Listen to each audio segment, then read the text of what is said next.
Hello there, everyone. Welcome back to the class, both to new and long-time students and lovers of history. There's History with Sai here today to go with you the second part of our look into the economic problems that were affecting France and therefore arguably caused the revolution by 1789. So if you haven't already, definitely make sure you checked out that previous video and of course the ones further back in our look in the French Revolution to try and understand what exactly caused the revolution at this time. Located for us the A level and student level, so they will provide some key knowledge and context around the era that were helpful in still in your studies. With all that said, notepads and pens at the ready, and let us begin. So as when we looked at our last video, we already looked at the state of the situation in France and what the economic problems were that it was facing. But again, we couldn't initially dismiss the government. We have to try and see if they were trying to solve these problems, and maybe they had some successes, or maybe the situation was truly so bad that despite their efforts, they couldn't stop it, and that can very easily, therefore, rule them out as having contributed to the problem at all. But on the other side of it, we also have to consider maybe they did some things that actually worsened this problem and made it inevitable rather than solvable as it may have been at one point. So in this video, we're going to look at how exactly does the government respond, and to do that, we have to understand who exactly the financial ministers are.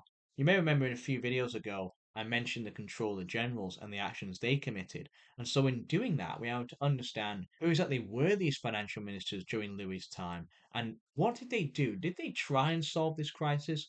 Were their efforts a failure? Or, as we said, did they do things that only made the economy worse? So let's find out about that. What exactly were the solutions to solving these financial problems? Before we learn the context, let's look at this image first. This here is a primary source. It depicts someone called Monkey Cologne, who is asking these herd of animals, who are called the Assembly of Notables, which sauce they would like to be eaten with. And no, I don't mean a primary source. I literally mean a type of sauce. And so well, I want to give you some time now. Have a look at this source yourself. Pause the video and try and infer what does it tell you about the financial crisis in France? You've already got some economic knowledge you can link to here to what this could be about, and what could it be trying to do in depicting these people as animals? Over to you. Pause the video, and when you're ready, unpause it, and I'll let you know my inferences from this image. Okay, ready? Right, let's consider what this image is trying to show. Now, this image here is, as we say, it's a cartoon. So we have to understand with a cartoon straight away, it's obviously trying to be humorous. It's trying to mock or satire something that has been shown in political life. And so what it's doing here is it's presenting Cologne. Cologne, we're going to find out, is one of the financial ministers who is trying to solve the economic crisis in France. The Assembly of Notables is quite literally representing the first and second estate. These are the richest two estates in society, as we've said, and they're the ones who Cologne is asking them which sauce to be eaten with. And this sauce is a type of taxation. It's a representation of the taxation they're going to be asked for. By comparing this taxation to them being eaten with sauce, it's basically implying that they're condemned to death, that this tax is going to destroy them, and they're quite literally going to have their life sucked out of them. But economically, as we know, literally, but in this image's case, the life they live will be literally eaten away and destroyed. And the implication is it's going to be eaten by the members of the third estate who are going to benefit from the first and second estates taking on the financial burden more than they already are. So quite literally, the animals are food who have been condemned to the slaughter, and because of Antiem, the land tax is going to be replaced, and therefore force them to pay tax instead. Now, why is it important that he is a monkey in this situation? Well, there's some mocking nature for this. A monkey is seen as subhuman. It's a lower form of intelligence that it represents, and therefore the implication is saying Cologne is dumb. He's stupid. He's facing a deep debt crisis, and he's going to go after the first and second estates, who are supposedly on his side because they're therefore aligned with the monarchy. But unexpectedly, the assembly of notables, these animals, the first and second estate, they're going to resist him and they're going to fight against his plan and what he's sharing. And so as we go through this video, bear that in mind of how this cartoon is representing this situation. This is a very famous cartoon from this era, and it's one way in which the events have been interpreted as they're occurring in the 1780s. So let's look at the government response. What exactly are the solutions? I mentioned one about taxation there, but one of the solutions they already tried before this comes from Louis himself, and this is venality. Now, We mentioned before how the bourgeois, the rich in the third estate, were trying to improve their social standing. And one way to do this is to quite literally buy positions in court, which is called a venality. These venal titles allow people to become close to the king, but it has to come at a high cost. This isn't helped as well by the fact Louis is spending 6% of the nation's money on himself.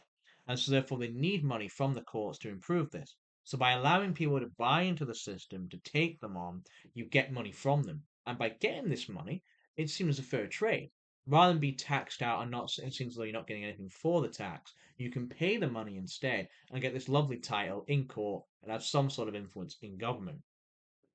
And by influencing government, you can also directly influence the king himself. So unsurprisingly, many in the second and the higher parts of the third estate are using their money to buy this. Some 30 to 50,000 people indeed buy venal titles to gain this notoriety. Now, this was helpful because, of course, it lowers tension among the wealthiest in society and the third estate. Because you're saying to the third estate, hey, look, if you save up enough money, if you work hard, then yes, you can buy your way into the nobility and improve your social standing in life. 1,000 people were able to do this and they bought a title and got themselves in administrative, judicial, or financial positions in government. However, there were some serious problems with this venal system. First off, how the hell are the majority of the third estate supposed to get it? It's so expensive. It costs 50,000 livres to buy. That's close to £1 million in modern conversion of money. There, well, just to get a title to get into government. So quite plausibly, the third estate, the vast majority of the third estate, simply can't get that. This venal offer only really applies to the merchants, the traders, the bankers, who are already at the top of the third estate anyway, and therefore have the bourgeois education and money to hopefully make it out. A second problem is then what happens when they become the second estate, when they join. You actually are losing the bourgeois in society. And so what you have here, actually a reduction in the trader and merchant classes, and also you actually have a long-term loss of money. Yes, you get this big sudden influx of money when they buy in, but because now they're tax exempt, they never pay money again. And so as years go by, 5, 10, maybe 15 years, because they're tax exempt and because you've reduced the number of taxpayers in the third estate, especially among the richest portion, you actually, in the long term, are losing money. Because rather than getting, as a hypothetical example, rather than getting 5,000 off them a year, you've got 50,000 now. That sounds great. But after 10 years, you're actually losing money because you're not getting money after that time margin at all. So, in short, while this may seem somewhat improve the economy in the short term, its long-term effect actually worsens the economy, especially because as it goes on, more people join, and therefore less people are paying taxes and help improve the economy. So, the government need another solution. This one from by just allowing people to get closer to Louis and pay in is not going to work. And so we have to use our controller generals instead. You should remember I said the controller generals are the ones who have the most financial influence in French society. And we're going to see three of them are going to have a go at solving the economic crisis, first in the 1770s and then later on throughout the 1780s. First one is Jacques Turgot. Now, he is a controller general in 1775, and he actually makes an effort to remove the tax burden from the poor, especially. He actually advocates a less restricted economy with more power to the king, but he also wants to remove the tax burden from things like the farms and the power of the guilds who are forcing the poor to keep paying, especially amongst the poor harvests that are starting to affect their society. However, he meets staunch resistance from Parliament, and of course, because they're led by the First and Second Estate, they refuse to pass his laws and his bills into law because it would mean, quite simply, they would have to pay more tax, and they don't really want that, as one may expect. And this very quickly causes problem. In fact, there's actually threats of some riots to happen. There's a flower war that occurs as well. And so Louis very quickly backs down, no longer supports Turgot, and allows him to, well, dismisses him in 1776. So already at the outset of Louis's reign, we already have a clear failure among one of his controller generals. The second one is Jacques Necker, and he is a minister from 1776 to 1781. And straight away, he wants to be very transparent with French society. He's trying to improve the image of the not only the government but also Louis as well. And so he openly publishes the entire royal finances in the Compte Rendu. And this is the first ever publication of royal finances in French history at this time. And he publishes it towards the end of his time in 1781. And this makes him seem quite transparent. People see the debts, they see the deficit, they see the money, and they go, hey, fair enough, he's being open with us. And he claims that there is no royal debt. Actually, they have a surplus of 10 million. Not a lot by, the 2% standard, but this is great. They're clearly not in debt. The worries of a deficit and trade problems are not as bad as they seem. Maybe the loans from the war are being paid off and everyone should just calm down. Except it turns out he's lied. He's straight up lied to the people.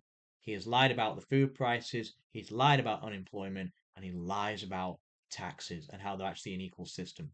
It turns out debt in secret is actually spiraled over 100 million, 112 million at the time of doing this in 1781. And as we know from our look at the economic problems, that's only going to rise. So instead of actually trying to solve the problem, he's actually hidden the problem from the people. Not really the best thing for a controller general to do. And this means that by the time he's removed amidst the societal and economic collapse in the 1780s, he appears better than he actually was, despite leaving the economy quite literally on the brink of collapse in this massive deficit that is accumulated. Which gets us to our third and final minister for the 1780s, which is Charles Calonne, the man we already saw at the start, represented as a monkey in the cartoon. Now, Calonne straight away, instead of trying to build wealth or build the economy, he instead wants to collect more loans to ease this financial crisis once again. However, this does not wash. The economy is already collapsing by 1786, and so the bank quite literally refused to give the loans. The financiers don't give the loans out because they know the financial crisis and bankruptcy is already around the corner, and they don't want to speed it up any more than it already is. But of course, if he takes the loans out and he fails to solve the crisis will instantly occur rather than being able to be delayed by pushing the burden into the future the way borrowing and interest works. So instead, Cologne, as we mentioned, tries to do a braver thing. He instead decides to actually reform the tax system and replace the Vingtieme with a single land tax. This meant that he was going to make first and second estates pay a vast sum of money. This meant he was going to remove custom barriers, he was going to remove the feudal dues and the corvée system burdening the third estate, and it also meant he was going to grant free trade rather than protectionist policies. However, this now brings us back to what I showed you earlier in the primary source. The first and second estates don't support this because they depend on the third estate paying those taxes to maintain their own wealth. And this is the societal problem we face in France at this time, which is the richest people in society don't want to pay taxes. They don't want to pay their fair share of the burden with everyone else. They want the poor to keep paying the taxes rather than them. So we get to February 1787, and the first and second estate unite and form the Assembly of Notables. This is the 144 nobles who meet together, and they hope that they can prove Cologne is docile, he's passive and easily swayed, and they work together to make a reform program, quite literally marching against Cologne to force his plan into failure.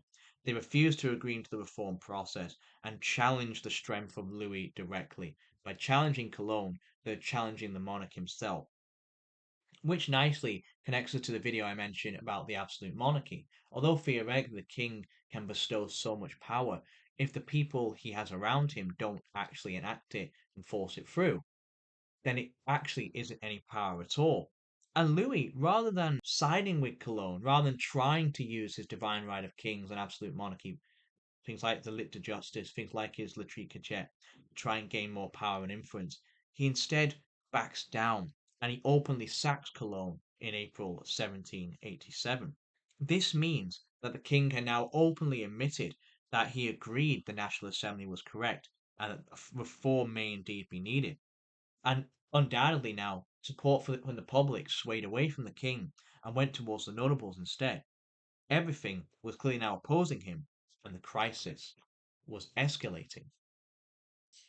So, why was this crisis so unsolvable? Well, you can point it right to the societal structure that France is built on within the Ancien regime. The nobility and the clergy within the first and second estate are simply too strong. Their constant opposition to the reforms quite clear, and they simply don't want to pay the taxes that many feel they should pay. It also doesn't help that they reveal how weak Louis and the monarchy actually is. Despite all this theoretical power he supposedly has, the minute they push back, he backs down. And he'll go as far as to turn against his own ministers to do that by sacking and removing them. It also isn't helped that the deficit has only been mounting and the crisis has got worse as time's gone on, as all these efforts have failed. It also really wasn't helped because Necker, instead of trying to solve the crisis while he was in charge, instead pretended it didn't exist and straight up lied to the people with his Comte Rendu to say the crisis with the loans and the deficit simply wasn't there. And of course, this meant it only worsened and the third estate was having to suffer throughout their poor harvest and disproportionate taxes forevermore. And now this shows us how all the problems are kind of boiling together here. We have the societal problems with the third estate being infinitely weaker in political and economic power than the first and second estate. We have the position of Louis as weak, inept with what he's doing in power or failing to do and influencing as the absolute monarch should, with the first and second estates combined together to make sure they maintain their dominance in French society, meaning in the future, as time's going on, things are only going to get worse anyway, as the financial burden remains on the poorest in the third estate. And we now have the rise of the Enlightenment ideas, where people are openly challenging what's happening here. And these ideas haven't just affected the third estate. We can see here that the idea of challenging the monarchy and not admitting to them, and instead opposing them so openly, has leaked into the first and second estate because they are so protective of their position. They're actually going against the divine right that Louis himself is trying to make. Being a divine king who people worship and follow, he instead is seen as quite weak and inept, but instead is becoming the centerpiece for whom everyone is blaming for what's happening, even though it is clearly a societal wide issue and not just solely isolated within the monarchy. And so we're going to see now things are going to come together and come to a head as revolution gets underway in the late 1780s. We're going to see these problems that have been boiling up over the years finally going to explode and boil over into what will become a journée, a revolution from below that may indeed see the monarchy of France fall and a revolution begin. But that's what we're going to leave it for now. We're going to find out more about that in our following video. So before we even get there, do let me know in the comments below, as always, how you find the series, which reason you're leaning towards. And if you're unsure, again, check the description box below for some further reading. Again, what I give in the video is just a background. It's an introduction to help you and get you started. Again, there's so much history to learn. If you're doing A-level and university level topics like the French Revolution, then you will need more knowledge to improve, expand your skills as a historian. With all that said, I'll see you in the following video. This has been History with Sire. Thank you for listening.